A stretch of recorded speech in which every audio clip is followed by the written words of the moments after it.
Hello everyone. तो आज हम लोग अपने टॉपिक को आगे कंटिन्यू करते हुए पढ़ेंगे, जिसको हम लोग DElEd second year S6 unit 1 को पढ़ रहे थे। और अगर आपको ये वीडियो अच्छी लगे तो आप इस चैनल को सब्सक्राइब कर सकते हैं और वीडियो को लाइक भी कर सकते हैं। तो आज का हमारा टॉपिक है factors affecting second language learning. An English teacher must be mindful of the factors that may affect his or her pedagogical success in different way। यानी कि अगर आप इंग्लिश सिखा रहे हैं तो आप उसके जो पेडागॉजिकल जो सक्सेस है उसके फैक्टर्स को भी ध्यान रखना होगा। तो पेडागॉजिकल इस सक्सेस में फैक्टर्स के तौर पे क्या आ सकते हैं? फैक्टर्स के तौर पे उनका सोशल कॉन्टेक्स्ट आ सकता है, एटीट्यूड आ सकता है, उनकी एंजाइटी, एप्टीट्यूड, कॉग्निटिव स्टाइल, ये सारी चीज़ें आ सकती हैं। तो यहाँ पे एक हमारे पास एक छोटा सा केस स्टडी है, या फिर बोल सकते हैं केस स्टडी नहीं, एक एग्जाम्पल बोल सकते हैं। Let us consider the case of mister Bashir. Being an English teacher, he wanted to teach English to his only daughter Rehana. Rehana was 5 years old and she was loved by everyone. यहाँ पे जो mister Bashir हैं, जो खुद भी एक इंग्लिश के teacher हैं, और वो अपनी इकलौती बेटी रेहाना को इंग्लिश सिखाना चाहते हैं, जो कि महज 5 साल की है, और सभी लोग उसको प्यार करते हैं। Her grandmother use to tell her stories. Her grandfather would take her to market and she would share all her experiences with her mother. उसकी जो दादी माँ है उसको कहानियाँ सुनाती हैं, और जो उनके दादाजी हैं वो उसको बाज़ार लेकर जाते हैं, और वो जो भी एक्सपीरियंस है, जो भी वो अनुभव है, वो सारी चीज़ें अपनी माँ को शेयर करती है। Given her age she had a good vocabulary and was good in her communication skills. तो अगर हम उसकी उम्र की बात करें तो उसके पास एक अच्छी शब्दकोश हो चुकी थी, और उसके कम्युनिकेशन स्किल्स भी अच्छे थे। At this stage, Mr. Bashir started telling her about the English names of things and the activities around her। इस उम्र में जो मिस्टर बशीर थे, जो कि इंग्लिश के टीचर थे, उन्होंने उसको जो भी एक्टिविटी उसके अराउंड होती थी, या फिर जो जिन भी चीज़ों से वो अवगत होती थी, उसका इंग्लिश नेम भी बताते थे। Despite being a bright child, her pace of acquiring English as her second language was very slow। एक अच्छी बच्ची होने, यानी कि एक ब्राइट स्टूडेंट होने के बावजूद भी जो उसका पेस ऑफ लर्निंग है, यानी जो उसको सीखने का जो दर है था, वो काफ़ी धीमा था। Also, she would get irritated with English। Why do you think Rihanna was not interested in learning English? तो क्योंकि वो इंग्लिश से इरिटेट हो जाती थी। तो ये कह रहा है कि इसका क्या कारण हो सकता है? तो बहुत सारे कारण हैं, देख सकते हैं। There are number of factors that affect sound second language learning. Social context, attitude, motivation, anxiety, aptitude, cognitive style and condition of learning are some of the general factors.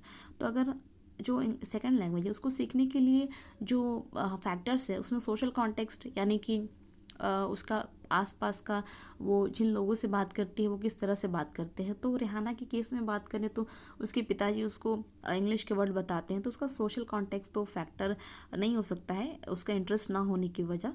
Attitude हो सकता है। मोटिवेशन भी होगा क्योंकि उसके पिताजी English teacher थे, तो उसको कहीं ना कहीं एक मोटिवेशन मिलता होगा। एंजाइटी भी हो सकता है। एप्टीट्यूड उसका एप्टीट्यूड अच्छा था क्योंकि लिखा हुआ है कि वो एक ब्राइट चाइल्ड थी। कॉग्निटिव स्टाइल, यानी जो जब हम लॉजिकल स्टाइल पे सोचते हैं तो उसको बोलते हैं। And condition of learning are some of the general factors. तो यहाँ रेहाना के केस में हो सकता है कि उसका एटीट्यूड, यानी उसको सीखने का मन ना हो, क्योंकि यहाँ पे लिखा हुआ है कि वो इंग्लिश से इरिटेट हो जाती थी, या फिर हो सकता है कि उसका एंजाइटी, यानी उसको परेशानी होती होगी इस तरह से। As the child grows, mother tongue of the first child are some of the general mother tongue of the first language of the child becomes the inherent part of his or her existence। once familiar, the immediate life and culture surround the learner in many ways। यानी कि जब बच्चा बड़ा होता है तो जो उसका जो फर्स्ट लैंग्वेज होता है, जिसको हम लोग मदर टंग कहते हैं, मातृभाषा, वो उसको इनहेरेंट, यानी उसको विरासत में मिलता है, जिसको उसे सीखने के लिए ज़्यादा मेहनत नहीं करनी पड़ती, क्योंकि वो बचपन से उस चीज़ को सीख रहा होता है। और जब वो उस चीज़ से फैमिलियर हो जाता है, और उसके अलावा उसके हिसाब से वो लाइफ से, अपने कल्चर से, सराउंड से बहुत तरह से वो फैमिलियर हो जाता है, further the influence of mother tongue affects acquisition of second language. तो उसके बाद जब वो किसी भी भाषा को, सेकंड लैंग्वेज में इंग्लिश ही नहीं हो सकता है, कोई और भी भाषा हो सकता है, उसको सीखने के लिए उसको फर्स्ट लैंग्वेज की मदद लेनी होती है। जैसे अगर हम बात करते हैं, अगर हम फ्रेंच ही सीखने जाएंगे तो किसी वर्ड्स को हम पहले पता करेंगे, अच्छा इस वर्ड का मीनिंग क्या होता है। तो मीनिंग क्या होता है, तो उसको मीनिंग को हम, ऐसा नहीं है कि उसको हम अगर फ्रेंच है तो उसको हम अरबी में ले लेंगे या फिर किसी और लैंग्वेज में लेंगे, हम उसको अपने लैंग्वेज में देखेंगे, मदर टंग जो हमें आता है। Once the expression get registered with the morphophonemic identity, it becomes difficult for the child to replace it with the other structure, that too when they are not similar and the second language does not hold socio culture bond of the familiarity। तो जब ये जो expressions हैं, जो words हैं, जो उनका जो मॉर्फोफोनेमिक यानी जो उसके शब्द का जो आइडेंटिटी है, पहचान है, जब वो माइंड में एक बार फिट हो जाता है, रजिस्टर हो जाता है, तो उसको चेंज करना मुश्किल होता है। और ख़ासकर तब और मुश्किल होता है जब वो अलग वर्ड्स से आए। जैसे कि हमने बचपन से सुना था कि हाँ बिल्ली बिल्ली, और अचानक से कैट आ गया, तो उस केस में दिक्कत होगी। और ख़ासकर तब और दिक्कत होगी जब हमारा सोशियो कल्चर जो है वो उसे फेमिलियर ना होगा। जैसे कि हमारे यहाँ अगर घर में बिल्ली आएगी तो सब लोग बोलते हैं बिल्ली आ गई है दूध पी लेगी, कोई नहीं बोलता है कि कैट आ गई है। और वैसे लोग बोलते हैं, लेकिन हमारा जो यूज टू वर्ड है वो तो बिल्ली ही है। अब हम आगे देखेंगे। Most researchers agree that children acquire language through the interaction of biological, social and environmental factors।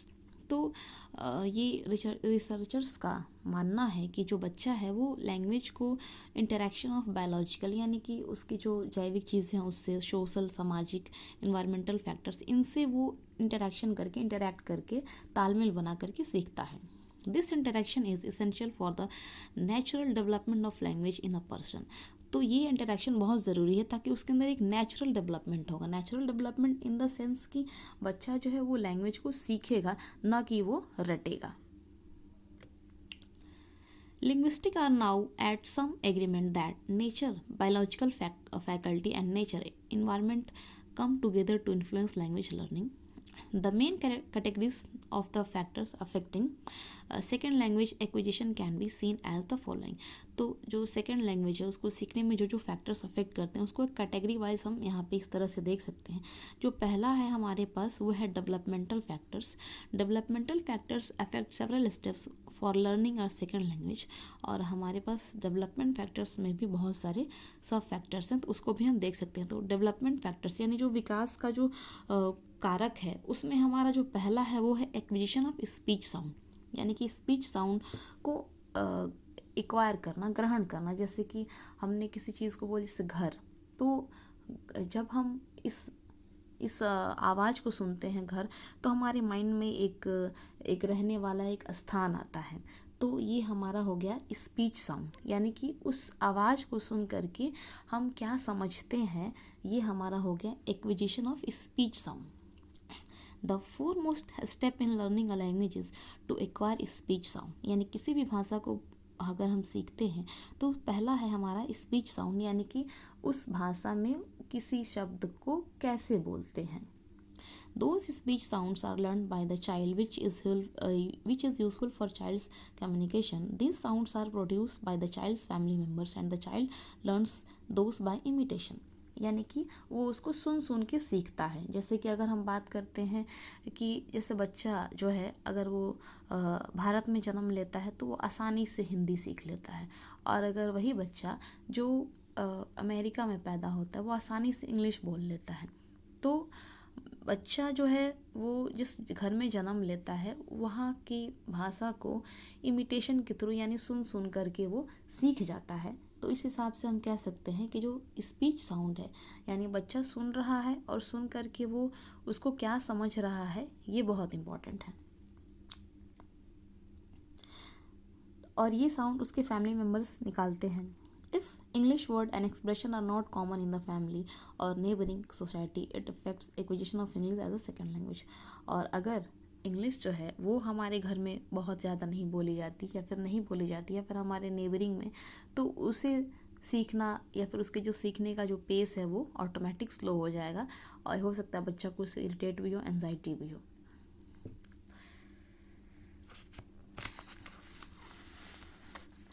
Now here is one more example. Radhika's grandmother used to live in a village near Sonpur. She went there to enjoy the Chhat festival. Her grandmother asked her to get one goita and soup in her native language. Radhika जो है उसकी जो grand mother हैं वो दादी या नानी बोल सकते हैं, वो गांव में रहा करती थी सोनपुर के पास। वो लोग छठ फेस्टिवल को अपने गांव में एंजॉय करने के लिए गए। वहाँ पे उनकी दादी या नानी जी ने उनसे एक गोईठा और सूप, जो कि उनका नेटिव लैंग्वेज होता है जिसको हम लोग समझते हैं, उसमें उन्होंने उस चीज़ को मांगा। As she was getting them she was curious to know what they will be called in English. जब वो उस चीज़ को उनको दे रही थी, वो सोच रही थी कि इन चीज़ों को इंग्लिश में क्या बोलते हैं। Her mother explain to her that the गोईठा is called dung cake and the सूप इज़ कॉल्ड विनोइंग ट्रे। तो उसकी माँ ने उसे बताया कि जो गोईठा होता है ये गोबर का एक जो कि हम लोग समझते हैं गोबर का एक गोल गोल बना होता है, एंड सूप जिसका हम इस्तेमाल करते हैं चावल को, चिड़ा वगैरह को उसमें से डस्ट या फिर कुछ धान का जो भी छिलका होता है उसको निकालने के लिए। Radhika felt uneasy as it was difficult to register the concept of cake and tray. Radhika को ये बड़ा अजीब लगा कि केक, क्योंकि सबके मन में होता है केक जो हम लोग बर्थडे पे काटते हैं, और ट्रे यानी जिसमें हम लोग चाय को सर्व करते हैं with the given objects. English names did not sound natural to her yet. She continued looking for the English names of all fruits and objects being offered in the Chhath पूजा। और इस तो ये सब पढ़ के उसको ये जो वर्ड्स हैं, साउंड्स हैं, नेचुरल उसको ऐसा लगा नहीं। इसके अलावा छठ में तो बहुत सारे फल का यूज़ होता है, तो उसने उनकी इंग्लिश के वर्ड्स को सर्च करना चालू कर दिया। Do you think such task should be assign to children for improving their interest और लर्निंग इंग्लिश? तो हाँ, ये बहुत अच्छा टास्क हो सकता है बच्चों को सीखने के लिए और उनका इंटरेस्ट भी बढ़ाने के लिए। अब डेवलपमेंट फैक्टर का जो हमारा सेकंड फैक्टर है वो है association between environmental objects and speech sound. यानी कि बच्चा सुना तो उसको वो इन्वायरमेंट में कैसे उसका तालमेल बैठा रहा है। जैसे कि बच्चे को हमने बोला पानी, तो वो पानी सुन करके वो क्या समझ रहा है, वो पानी एक्चुअली किसे समझ रहा है, ये चीज़। Children observe many objects in their environment. They start associating these objects to particular speech sounds that they have learned. Culturally, it becomes difficult to associate all objects and experience around us with English word and expressions. यानी कि जो बच्चा है वो अपने environment में जिन चीज़ों को ऑब्जर्व करता है, देखता है, वो उसको उसके स्पीच साउंड से एसोशिएट यानी कि उसको जोड़ना शुरू कर देता है, जो उसने सीखा है कल्चरली, यानी जो हमारी चीज़ में जो ऑटोमेटिक आता है। It becomes difficult to associate all objects and experience around us with English word and expression. और हमारे लिए क्योंकि हमारा जो कल्चर है वो इंग्लिश का नहीं है, इसलिए हम बोल सकते हैं कि इसके इंग्लिश के वर्ड्स और एक्सप्रेशन को हमें एसोसिएट करना सारे ऑब्जेक्ट से, एक्सपीरियंस से थोड़ा डिफ़िकल्ट है। Subsequently, this gap is realized by the learner and affect the natural acquisition of English as a second language. और यही वजह है कि ये जो गैप है, यानी कि हमारा कल्चर जो है वो हिंदी का है और हम सीख रहे हैं इंग्लिश, जिसकी वजह से जो हमें ये डिफ़िकल्टी आती है। तो इसकी वजह से जो क्या है कि हमारा जो इंग्लिश सीखने का जो पेस है वो अफेक्ट होता है। Now the third one, association of meaning of speech sound. तो हमने उसको जोड़ लिया, अब उसका मतलब क्या होता है। The next step in learning a language is to associate a meaning to the acquired sound speech to which the learner has associated an object. तो अब हमारा नेक्स्ट क्या है कि हमने साउंड स्पीच भी समझ लिया और उसके लिए हम किस चीज़ को रेफ़र करते हैं, किस ऑब्जेक्ट को इन्वायरमेंट में रेफ़र करते हैं, हमने ये भी समझ लिया। अब हमें देखना है कि उसका हमें मतलब क्या निकल रहा है। Now he will able to imagine the object when the sound associated with it produce produced even when the object is not in front of him. तो यानी कि एसोसिएशन मतलब क्या है कि अगर ये तो हो गया कि स्पीच साउंड मतलब कि अगर हम पानी बोल रहे हैं तो पानी मतलब कि वो समझ लेगा कि प्यास लग रही है, तो वो पानी जो कि थोड़ा गीला होता है इस तरह का। अब ये पानी पानी वो सुन रहा है, उसके बाद से नेक्स्ट क्या है कि वो पानी सुन करके पानी पहचान रहा है, ठीक है, पानी पहचान लिया। उसके बाद से अब वो क्या है कि उसके माइंड में वो इतना फिट हो गया है कि पानी उसके पास रहे ना रहे, वो फिर भी अगर कोई बोल देता है पानी चाहिए तो उसके दिमाग में आ जाता है कि अच्छा उसको पानी चाहिए। तो ये था third. Famous linguist Noam Chomsky once found that if the child recognizes the suffix ed as a past expression, he readily speaks as he would daddy drawed, a part of his or acquisition which gets eventually corrected with the further acquisition and close observation of adult speech by the learner। तो अगर Noam Chomsky ने कहा है कि अगर कोई बच्चा है सफिक्स यानी जो शब्द के पीछे लगता है, अगर वो उसको ईडी को पास्ट के जैसा अगर वो अपने माइंड में रजिस्टर कर लेता है तो ही गो में वो ईडी लगा देगा, जबकि एक्चुअली में ही वेंट होता है, गो का पास्ट पार्टिसिपल वेंट होता है। डैडी ड्रॉड तो ये भी गलत है।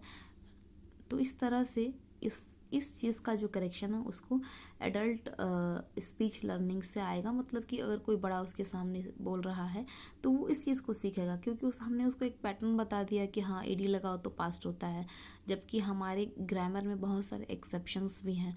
तो उसको सीखने के लिए उसका जो एडल्ट स्पीच जो है उसके ऑब्जर्वेशन से उसको वो चीज़ें समझ में आएंगी। At which stage he should start correcting the wrong use of sentence structure in English class। तो किस स्टेज से पहले तो हम उसको बेसिक चीज़ों को सिखा देंगे, क्योंकि ईडी में तो मोस्टली हमारे जो वर्ब्स हैं वो तो आ ही जाते हैं। तो हम इसको थोड़ा बच्चा जब और बड़ा हो जाएगा, जब उसका दिमाग और विकसित हो जाएगा, तब हम उसको एक्सेप्शनल चीज़ों को इंक्लूड करके बताएंगे, तो वहाँ वो अच्छे से सीख लेगा। लेकिन अगर हम स्टार्टिंग में ही बता दें कि देखो बाकी सब में तो ईडी लगता है, लेकिन गो के केस में वेंट होता है, ठीक है, या फिर हम अगर गुड करें तो उसमें भी अलग होता है, बैड का भी अलग होता है, तो वो वहाँ कंफ्यूज हो सकता है। तो अगर हम उसको बेसिक चीज से सिखा करके बाद में बताएं तो वो ज़्यादा बेटर है। Now the fourth one is over generalization of features of one object to other object. यानी कि हम चीज़ों को एक जनरल कैटेगरी में डाल देते हैं, तो ये भी एक फीचर है। Even the children have learn the features of particular object that they have seen in the environment and they know the sound which represent its, they start over generalizing it. It means that they use to learn sound for other objects which have similar feature. यानी कहने का मतलब है कि over generalisation यानी बच्चा क्या करता है कि चीज़ों को खुद ही वो उस कैटेगरी में डाल देता है, यानी उसको जनरल कर देता है।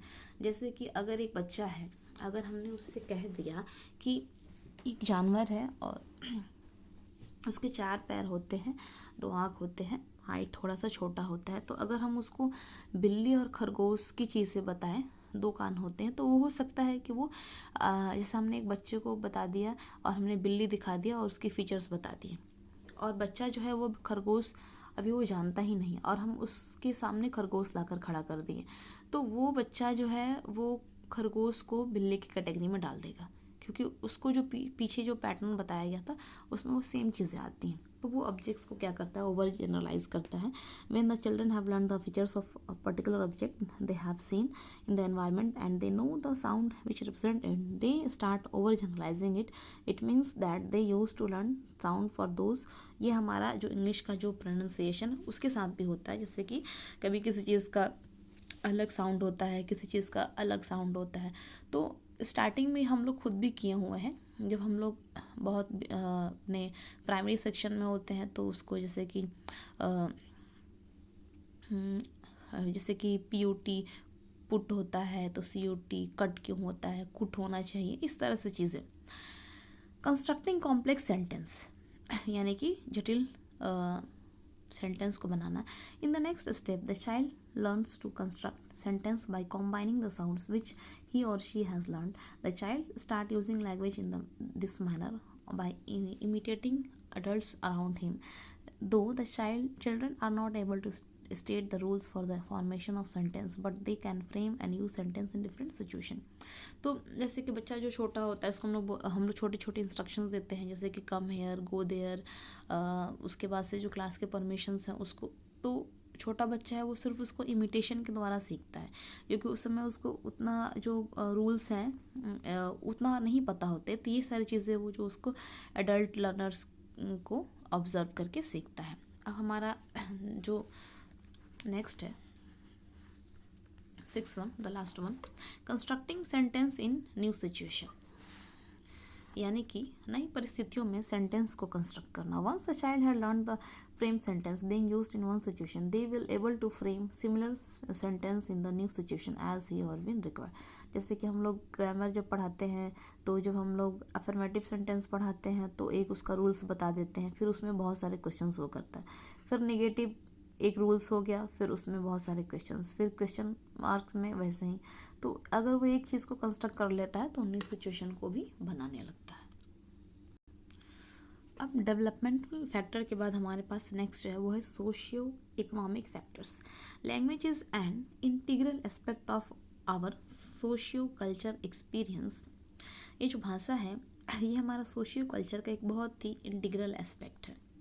The linguistic cult, style and tradition prevalent in the social surrounding of child holds strong influence of the child। यानी कि वो भाषा जो स्टाइल या उसका ट्रेडिशन जो कि प्रीवैलेंट है, यानी पहले से ही समाज में उसके सराउंडिंग में है, वो बच्चों को स्ट्रांगली इन्फ्लुएंस करता है और उस पर उसका ज़्यादा होल्ड होता है। There are sociological difference affecting the speech and dialogue of the individual. और वो जो उनका जो डायलॉग है, स्पीच है, उसको जो सोशोलॉजिकल डिफरेंस है वो भी डिपेंड करता है। जैसे हम लोग एक चीज़ वैसे तो हर के केस में ये लागू नहीं होता है, लेकिन हम देखते हैं कि जो हमारे यहाँ जो बिहार के होते हैं वो थोड़ा सा इंग्लिश में जो स श होता है इसमें थोड़ा सा वो मतलब कि उसको सेम चीज़ रखते हैं। और जबकि आप दिल्ली वगैरह में देखें या फिर तो वहाँ वो लोग इस चीज़ को करेक्ट बोलते हैं। तो हमारे यहाँ थोड़ा सा हम चीज़ों को थोड़ा सा बोल सकते हैं कि जो उनका जो स्पीच है, डायलॉग है, वो थोड़ा सा हमारे सोशियोलॉजिकल एस्पेक्ट की वजह से, इम्पैक्ट की वजह से थोड़ा सा डिफरेंट होता है। नेचर ऑफ फैमिली, जॉइंट और न्यूक्लियर, हाउस वाइफ और वर्किंग मदर, यानी कि परिवार जो है वो किस तरह से, जैसे कि अगर जॉइंट फैमिली है तो वहाँ बच्चा जो है वो चीज़ों लैंग्वेज को जल्दी सीख लेगा, क्योंकि वहाँ पे बहुत सारे लोग हैं और सब लोग बोल रहे हैं। न्यूक्लियर फैमिली में हो सकता है बच्चा बोले लेकिन थोड़ा स्लो बोले, क्योंकि उसके पास सुनने के लिए वर्ड्स की उतने वर्ड्स वो नहीं सुन पा रहा है, क्योंकि न्यूक्लियर फैमिली में कम लोग होते हैं, तो कम लोग हैं तो कम ही आवाज़ उसको सुनाई देगा कानों तक। तो ये कह देखा हाउस वाइफ और वर्किंग मदर, यानी जो माँ है वो काम करती हैं या फिर घर पे रहती हैं, तो ये भी डिपेंड करता है। पेरेंटेड एंड ऑर्फन चिल्ड्रन, यानी कि बच्चा माँ बाप के साथ रहता है कि वो अनाथ है। All factors directly affect language acquisition of process. तो ये सारी जो कारक हैं वो उसके भाषा सीखने की प्रक्रिया में प्रभावित करते हैं। A child learns his mother language, his first language L1 very easily and effortlessly. बच्चा जो है अपनी माँ का लैंग्वेज, जिसे हम फर्स्ट लैंग्वेज